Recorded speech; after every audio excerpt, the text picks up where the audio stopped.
Hey, have you realized that as a leader, you seem to be expected to know a lot of things and know how to do a bunch of stuff?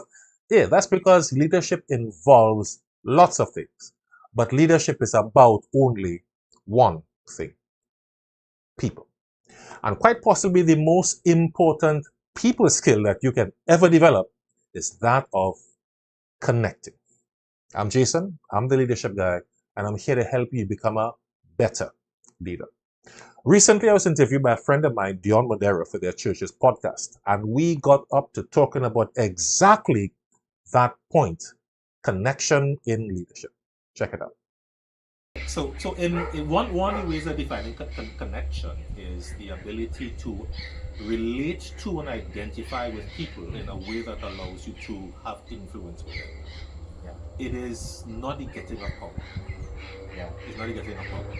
There's an interesting thing with with the getting of power, and this is a lesson that I learned from, of all places, Adolf Hitler. Yeah. Before World War II.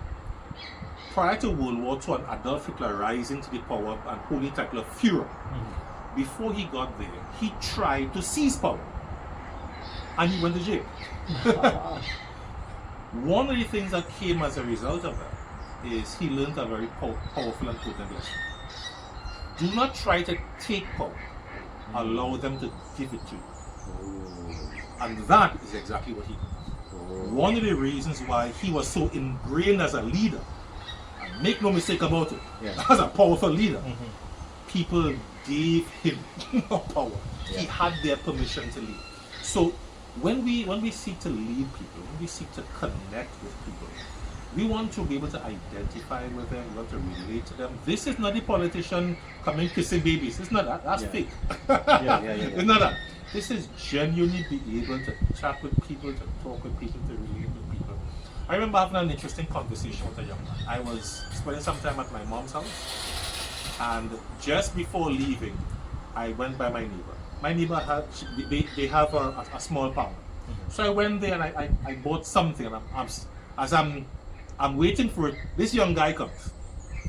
So he's not from the neighborhood, but he lined with one of the folks along the road. So he comes and he's waiting there, and he buys his stuff, and as I so often would do, just engage him a little bit. Yeah. And the engagement question was twofold, opposite sides of the same coin. One was, what's one thing you think the church is doing that's good, that we should continue, right? He thought about it a little bit, and he mentioned, I don't remember what he mentioned. And then I flipped the coin over and said, well, what's one thing you feel that the church is doing that's no good? Yeah, you all should stop that now. And he gave an answer. And based on his answer, I realized that he had some poor experiences with Christian leaders. So I engaged him a little bit on it. I chatted with him a little bit and, listened to him, hear from him, and understood where he was coming from. Shared a slightly different point of view to encourage him, kind of thing like that. Acknowledge that, well, yeah, you probably had some bad experiences. That's a person, those are those people. That's not everybody, right? So don't brush everybody else. This is right. And we just chatted for a little while. And in chatting with him for a little while, and then I asked him, would it surprise you to know that I'm a church leader? And he was literally floored. Wow. Literally floored. I saw the look of disbelief in his face. Why? Because I didn't stand on my pedestal and speak down. Hey, I really hope that you're getting some good value from this video. If you're a leader who's ready to grow and to go further, I'd love to work with you one-on-one. Whether you're facing a challenge or you simply need to level up, my coaching is designed to help you gain clarity, build confidence, and lead with impact. So send me a quick email to the address in the description below, as well as right here. Let's talk about how I can support your leadership journey. So, all right, let's get back to the video. In terms of connection, in terms of influence, we have a lot of leaders here, and or people aspiring to be leaders. And what are some things that they have to be mindful of, or some tips that you could give to allow them to connect rather than being the Hitler that was once locked up? Like, what are some things they could do to connect so that people would give them influence over their lives? Yeah, sure. Excellent question. Um, One of the things that we sometimes struggle with is in terms of, let's say, for example, there's somebody that we want to have, let's raise a conversation with. Yeah. How do we start that? Somebody who we know, how can we deepen the relationship that we have with them? And when we are able to connect with people, that goes along. One of the principles of connecting is finding connection points or finding common ground.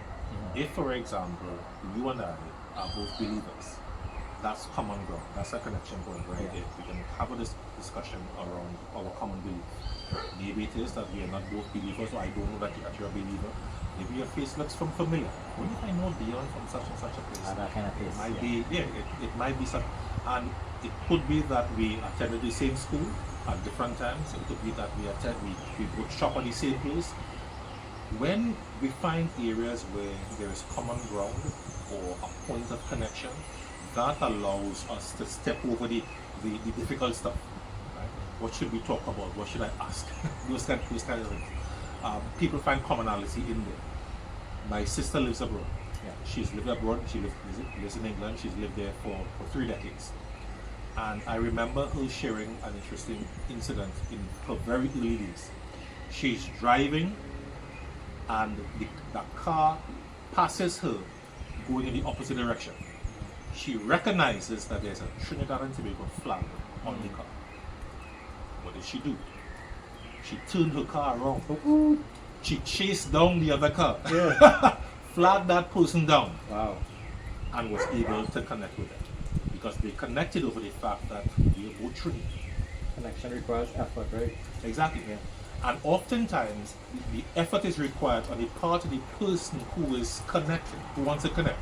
You bring the energy. So, Yeah. some of the audience may be speakers. One of the cardinal sins in speaking, in preaching, in public speaking, is taken for granted the fact that you need to connect with these folks before you try to communicate with them. Often, I don't know what that means. I don't know what that means. I don't know what that means. You need to connect with the people before you speak to them. yeah. So Yeah. we as preachers, we are communicators, and Yes. we pride ourselves. Pride simply this is something that we do. On our ability to communicate with them, to share the word of God, etc. with them. That's great, that's fine. What Yeah. we focus on there is imparting information. Ah. So the word of God says this. So Genesis chapter 1 verse 1. In the beginning God created the heavens and the earth. John chapter 1 verse 1. In the beginning was the word, and the word was with God. And we want to share information, impart information. Yeah. What makes you think they are listening? Right? So you take it for granted that yeah, so you are stepping into the pulpit, they want to listen to you. Yeah, that's taken a lot for granted.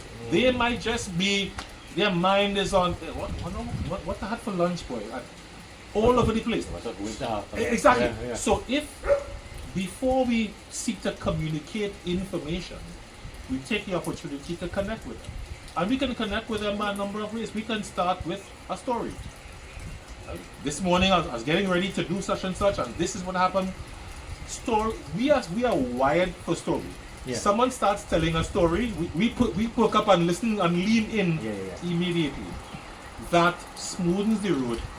That is a bridge that we put into place that allows the communication to run easily. All right. So okay. You bring in some stuff that I need to break down. So before we preach, we need a bridge that will allow us to connect with the people that we're preaching to. And one of the things that builds that bridge is stories. What kind of stories? The most powerful stories are personal stories. Personal stories. And they're often very simple things that the average person will be able to identify. So for example, earlier today, you and I had made an arrangement to meet up. My schedule changed. I messaged you last night to see what my schedule changed. And that schedule changed drastically again this morning. Yeah. So if I am talking about patience, a point in my sermon is about patience, and I tell a story. I went to the bank this morning to do a relatively simple transaction. to do a deposit of a small amount, and to replace my bank card. That And people feel that story because they went through the same. Exactly. Okay. Yes. when I say that simple transaction took away 2.5 hours of my life, they can understand that. Yes. I could feel I could feel that pain. And I mean, for the people who are leaders, potential leaders, for the pastors, for the preachers, I personally would rather you make one point, but you relate. I would rather listen to a sermon that has one point that relates to me, that makes me feel something, that makes me say, yes, I can relate to that.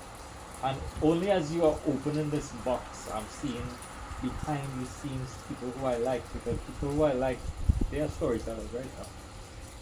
So yeah, you just peel back the curtain there. Here's the You key. peel back the curtain Here's there, the key. and you mash up everybody's business. Jesus was a storyteller. Ooh. Yeah. That's what he is, right? Parables. All the parables are one thing, story.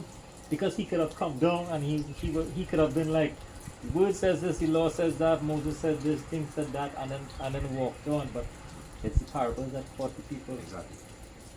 Oh, When Jesus Yeah. wanted to teach about the kingdom, Yeah. what did Jesus say?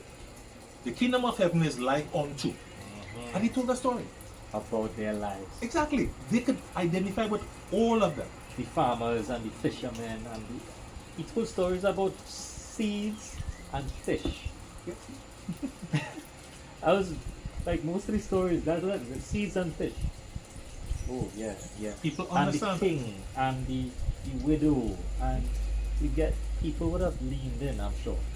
Yeah. Now remember that was powerful. what connecting is. One of the ways of defining connection is being able to identify with and relate with to people. Yeah. And so if a speaker wants to connect with me and that speaker is telling me a story that I can identify with, I immediately lean in. Yeah. There's the connection right there. Don't talk to me unless you can tell my story. I can lean into it. Yeah, as you were saying, and that point can stretch across many different industries, not just church leadership, right? It could stretch across. They could apply this on work. They could apply this on the bus, Yeah. in the taxi, in the maxi. They could apply this. If you want to be an influential person, or if you want to be a good witness, look to connect. That's right. Yeah. Connect with people, and that is the bridge that we build there. That allows. Another way of that I define that is connection is a key that opens communications door. That's the key. Yeah. You're trying to open this door, but the key is connect. Think about a corporate leader. Yeah. A corporate leader who is at the end of year awards function, for example. That person can quote and cite all sorts of statistics, and people's heads are going to start leaning back and their eyes are going to suddenly get heavy. Let that leader start telling a story about how we got to this point. So we have had an increase of 50% productivity or profit. We were able to pay you a bigger bonus because of, and then let that leader start telling a story about a person, one of the team members. Don't call the name because there are several ways to go, but just describe the scenario about one of your team members who did this and this was it, and they start guessing who it is. Yeah. He or she has them already. Oh yes. Connected, and then we share. So they are identifying very easy. That is a story. Yeah. We could go whole day with connection. We could go whole day with connection. Okay, so I hope you got lots of value from that segment of the interview. As you can probably tell, I absolutely enjoyed it. I love talking about leadership. This is a real passion area of mine. If I'm talking about connection in leadership, yeah, it's just right, it's just right up there. So tell me something. What is the key takeaway for you from the interview segment that I shared? What's the thing that stood out most to you? Put it in the comments below. Let us know. We'd really love to hear back from you concerning it. Many thanks to Dion for the opportunity to appear on their podcast, and we're looking forward to sharing some more segments from that interview in the next few videos that I'll be sharing. So looking forward to that coming up. Check out this video for more help in becoming a better leader. See you next time.